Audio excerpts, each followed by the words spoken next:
ইন্ডিয়ার নতুন এই টি-20 টিমের হয়েছেটা কি? শেষ আয়ারকে অধিনায়কত্ব দেওয়ার পর, বৈভব সূর্যবংশীকে দলে আনার পর টিম ইন্ডিয়ার একই হাল। আয়ারল্যান্ডের বিপক্ষে প্রথম ম্যাচটা হারার পর সবাই মনে করেছিল অঘটন, কিন্তু দ্বিতীয় ম্যাচ হারার পর সবাই হারারে টের পেয়েছে যে এটা অঘটন না, এটা আয়ারল্যান্ডের ভালো খেলার ফলাফল। সেই ফলাফলকে বাইরে রেখে যখন ইংল্যান্ডের সাথে একটা ফ্রেশ সিরিজ শুরু করার প্রত্যয় নিয়ে নামলো টিম ইন্ডিয়া, সেখানেও ভরাডুবি, হয়তোসের হাতছানি। এটা কেমন? টিম ইন্ডিয়া এমন খারাপ দিন এর আগে পরে কখনো আসছে বলে আমার কাছে মনে হয় না। বিশ্বকাপ জয়ী টিম ইন্ডিয়া এখন ভুগতেছে চরম মানের দুর্ভোগে। সূর্যকুমার যাদব, বিগত ক্যাপ্টেন, টি-20 ওয়ার্ল্ড কাপ জেতা ক্যাপ্টেন, তাকে কোচ গৌতম গম্ভীর এবং নির্বাচক আগারওয়াল তারা মিলে যে তাকে সরিয়ে দিল, তারে কি একটা চরম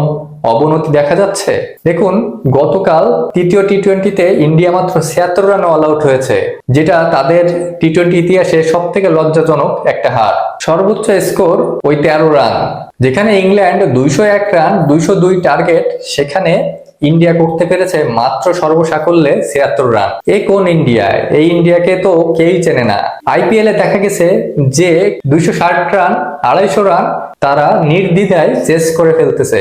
সেখানে বাইরে এসে কি পরিমাণ খাবি খাচ্ছে টিম ইন্ডিয়া, যে বৈভব সূর্যবংশীকে নিয়ে এত বড় বড় কথা, এত বড় বড় নিউজ, আইপিএল এত বড় বড় 6, এত রানের ফুলঝুরি, সেই বৈভব এখন দেখছে যে আন্তর্জাতিক ম্যাচগুলো কতটা ভয়ঙ্কর।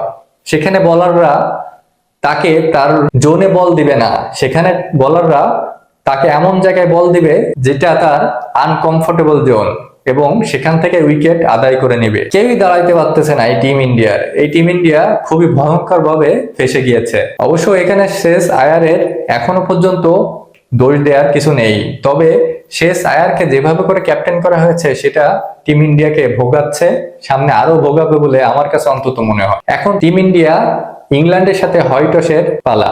টিম ইন্ডিয়া কি এবারও কি হয়টস হতে যাচ্ছে ইংল্যান্ডের সাথে? আয়ারল্যান্ডের পর ইংল্যান্ড, দুই পাশাপাশি রাষ্ট্র মিলে যেভাবে ইন্ডিয়াকে চেপে ধরেছে, ইন্ডিয়া তাই নাবিশ্বাস নিতে নিতে শেষ হওয়ার পালা। টিম ইন্ডিয়া এখন হাসপাস করছে, তারা এই সিরিজটা কোনো মতে শেষ করে দেশে ফিরতে চায়। বাইরে ইংল্যান্ড অস্ট্রেলিয়ার মতো কন্ডিশনে টিম ইন্ডিয়া যে এভাবে খাবি খাবে এটা কেউই কল্পনা করতে পারেনি।